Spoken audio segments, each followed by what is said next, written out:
রহিম। জুলাই জাতীয় সনদের ভিত্তিতে ফেব্রুয়ারিতে নির্বাচন সহ 5 দফা দাবিতে আন্দোলনের কর্মসূচি ঘোষণার লক্ষ্যে বাংলাদেশ জামাত ইসলামী আয়োজিত সংবাদ সম্মেলন। প্রিয় সাংবাদিক বন্ধুগণ, আসসালামু আলাইকুম ওয়া রাহমাতুল্লাহি ওয়া বারাকাতুহু। দেশের এক গুরুত্বপূর্ণ সময়ে আজ আমরা আপনাদের সামনে উপস্থিত হয়েছি। বর্তমানে বাংলাদেশ একটি রাজনৈতিক সংকটের মধ্যে দিয়ে সামনে অগ্রসর হচ্ছে। 2024 সালের জুলাই আগস্টের সফল গণঅভ্যুত্থানের পর স্বৈরাচার শেখ হাসিনা পদত্যাগ করে দেশ ছেড়ে পালিয়ে যায়। দেশের প্রশাসনিক কাঠামো ভেঙে পড়ে। দেশে কোনো সরকার না থাকায় সাংবিধানিক শূন্যতার সৃষ্টি হয়। সংবিধানের অনেক বিধানাবলী অকার্যকর হয়ে পড়ে। এমনি পরিস্থিতিতে জনগণের অভিপ্রায়ের পরম অভিব্যক্তি ও জাতীয় ঐক্যমতের ভিত্তিতে অন্তর্বর্তী সরকার গঠিত হয়। এই সরকারের বৈধতার উৎস এবং ভিত্তি হচ্ছে সংবিধানের অনুচ্ছেদ 7 বর্ণিত বিধানের জনগণের অভিপ্রায়। প্রিয় সাংবাদিক বন্ধুগণ, সংবিধানের ত্রুটি ও রাষ্ট্রের কাঠামোগত অব্যবস্থার সুযোগে কর্তৃত্ববাদী শাসন, ভিন্নমত দমন, দুর্নীতি ও দলীয়করণের ফলে গোটা দেশ অকার্যকর হয়ে পড়ে। সাংবিধানিক প্রতিষ্ঠানসমূহ ধ্বংস হয়ে যায়।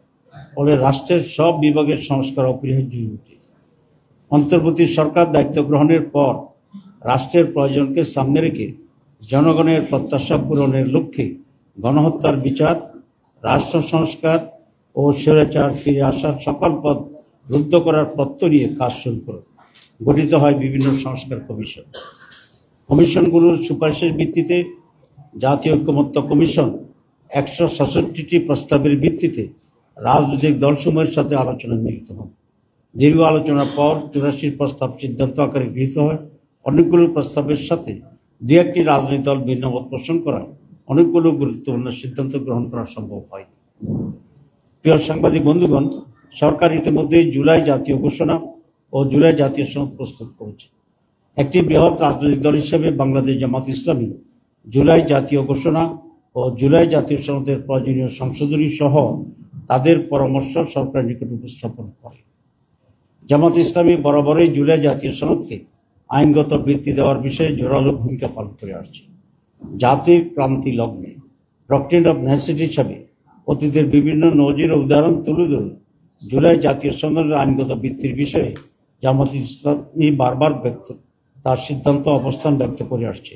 আমরা মনে করি জুলাই জাতীয় সনদের আইনগত ভিত্তি প্রদান ব্যতীত ছাত্র জনতার রক্তের বিনিময়ে অর্জিত অভ্যুত্থান ও তার অর্জন ব্যর্থতায় পর্যবেসিত হতে পারে।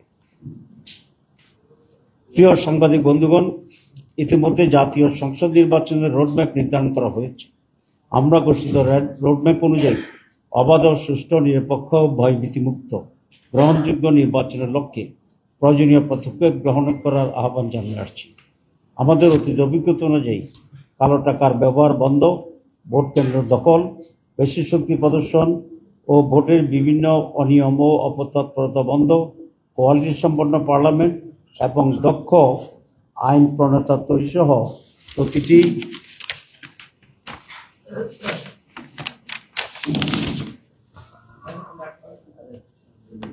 প্রতিটি ভোটারের মূল্যায়নের লক্ষ্যে পিআর পদ্ধতিতে নির্বাচনের জন্য জোর দাবি জানিয়ে আসছি। বাংলাদেশের অধিকাংশ রাজনৈতিক দল, বুদ্ধিজীবী, সাংবাদিক, কলামিস্ট, লেখক, গবেষক, শিক্ষাবিদ ও নানা শ্রেণী পেশার মানুষ পিআর পদ্ধতিতে নির্বাচনের দাবির সাথে একমত পোষণ করেছে। প্রিয় সাংবাদিক বন্ধুগণ, আমরা লক্ষ্য করছি জনগণের দাবিসমূহ কার্যকর করার কোনো পদক্ষেপ গ্রহণ করা হচ্ছে না। এমন অবস্থায় জনগণের দাবি আদায়ের জন্য গণ আন্দোলনের কোনো বিকল্প নেই। তাই জুলাই জাতীয় সনদের ভিত্তিতে আগামী ফেব্রুয়ারিতে অবাধ, সুষ্ঠু, গ্রহণযোগ্য নির্বাচন এবং জনগণের ভোটের প্রতিষ্ঠার মাধ্যমে বাংলাদেশকে একটি ন্যায়ভিত্তিক ও জবাবদিহিমূলক গণতান্ত্রিক রাষ্ট্র গড়ে তোলার লক্ষ্যে বাংলাদেশ জামাত ইসলামের পক্ষ থেকে আজ 15 সেপ্টেম্বর আন্দোলনের 5 দফা গণদাবি জাতির সামনে তুলে ধরছি। দাবিসমূহ: জুলাই জাতীয় সনদের ভিত্তিতে আগামী ফেব্রুয়ারিতে নির্বাচন আয়োজন করা। 2, আগামী জাতীয় নির্বাচনে উভয় পক্ষে পিআর পদ্ধতি চালু করা। 3, অবাধ, সুষ্ঠু ও গ্রহণযোগ্য নির্বাচনের লক্ষ্যে সকলের জন্য লেভেল প্লেইং ফিল্ড নিশ্চিত করা। 4.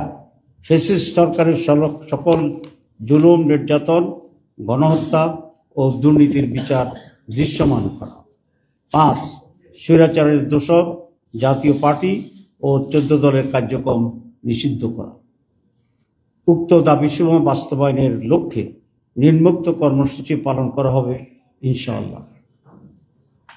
1. 18 সেপ্টেম্বর রাজধানী ঢাকায় সমাবেশ ও বিক্ষোভ মিছিল। 19 সেপ্টেম্বর দেশের সকল বিভাগীয় শহরে বিক্ষোভ মিছিল। 26 সেপ্টেম্বর দেশের সকল জেলা উপজেলায় বিক্ষোভ মিছিল।